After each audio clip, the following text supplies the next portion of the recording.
Game changer guys. Movie చూసిన తర్వాత నాకేమనిపించిందంటే, సరే తరలే, ఎన్నెన్నో అనుకుంటాం, అన్ని జరుగుతాయి ఏమిటి? మూవీ బేసిక్ స్టోరీ వచ్చేసి గేమ్ చేంజర్లో లైక్ రామ్ చరణ్ గారు కొన్ని క్యారెక్టర్స్ చేస్తారు. ఆ క్యారెక్టర్స్లో నాకు పొలిటికల్ సంబంధించిన క్యారెక్టర్ అనేది చాలా అంటే చాలా బాగా నచ్చింది.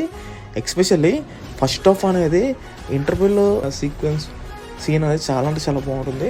ఇంకా సెకండ్ హాఫ్ చెప్పాలంటే, సెకండ్ హాఫ్ ఏదైతే ఫ్లాష్ బ్యాక్ స్టోరీ వస్తుందో చాలా వరకు స్లోగా ఉంటుందన్నమాట. At the same time SJ Surya గారి క్యారెక్టర్ చాలా అంటే చాలా బాగుంది. క్లైమాక్స్ 20 minutes కూడా చాలా వరకు చాలా అంటే చాలా బాగుంటుంది.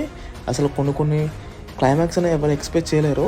ఇంకా హీరోయిన్స్ గురించి చెప్పాల్సిన అవసరం లేదు, వాళ్ళకి పెద్దగా స్కోప్ అనేది ఎక్కువ లేదు. మరి శంకర్ గారు ఈ మూవీతో అయినా కంబ్యాక్ ఇచ్చారా అంటే ఓకే అని చెప్తాను. ఎస్పెషల్లీ మన హైదరాబాద్లో అసలు బుకింగ్సే లేవు అనమాట. ఫైనల్గా మీకేం కింద కామెంట్ చేయండి. ఇలాంటి మూవీ రివ్యూస్ కోసం మా ఛానల్